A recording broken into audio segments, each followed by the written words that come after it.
Друзья, всем привет!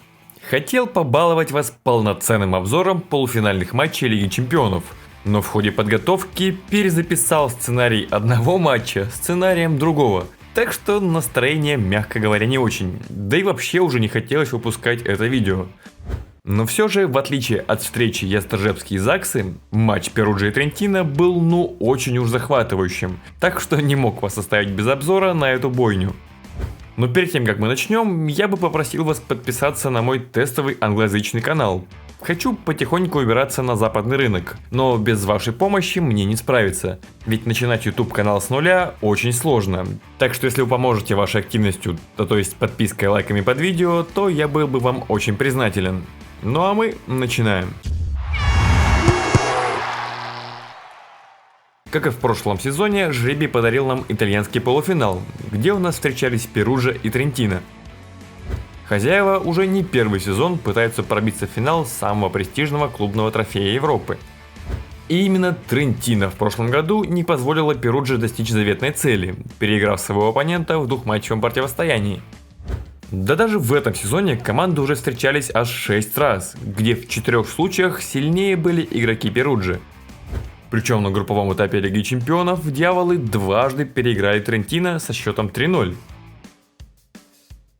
При этом лишь в 2 партиях из сыгранных 6 дело доходило до плотной борьбы, где Трентино добиралась до счета 23. Хотя, несмотря на неудачную статистику, именно гости забрали первый сет этой встречи – 23-25.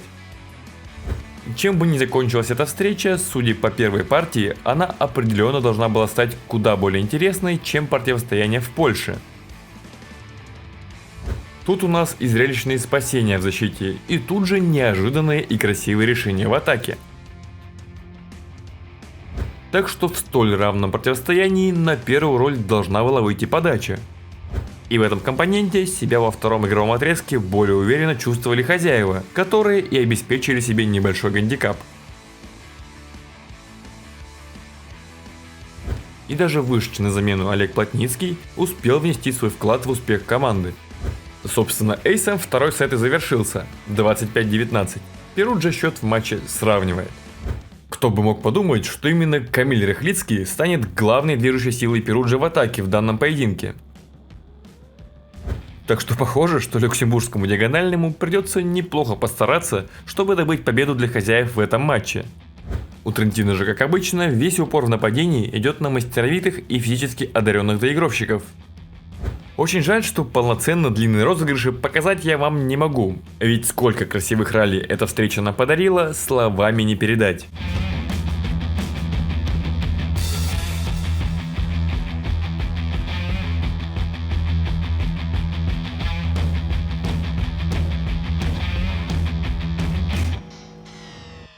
Возвращаясь к ходу течения третьего сета, стоит отметить, что Перуджа практически всю партию владела преимуществом и двигалась к заслуженному успеху.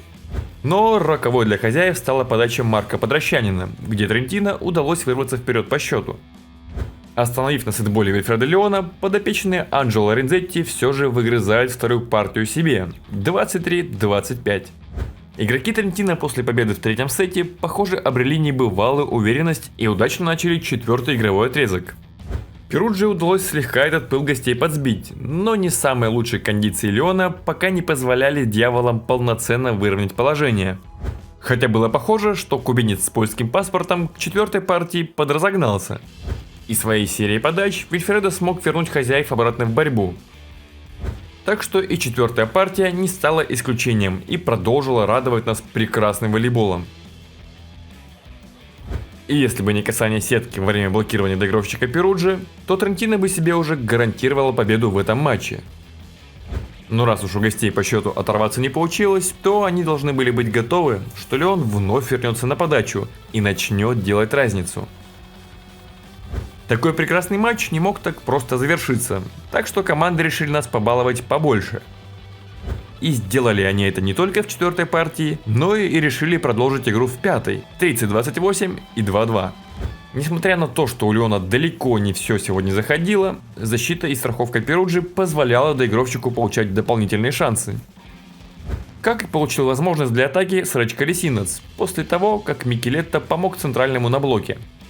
А вот блок Мэтта Андерсона наоборот помешал защитникам хозяев, и Трентино подходит лидером к смене сторон. И оставался только вопрос, сможет ли в этот раз Перуджа спастись из тяжелого положения. Так что, несмотря на всевозможные попытки сопротивления, хозяевам преуспеть в этой погоне не удалось. И Трентино забирает первый полуфинальный матч себе – 12-15 и 2-3. Какой же потрясающий матч подарили нам команды. Я сомневаюсь, что через обзор мне получилось передать все краски этого поединка. Так что если у вас есть возможность, то обязательно посмотрите этот матч полностью. Не лучшим образом сегодня выступил Вильфредо Леон. Во время трансляции оператор несколько раз акцентировал внимание на проблемах с коленом у доигровщика. Возможно, с этим и была связана не самая выдающаяся игра от лидера атак Перуджи.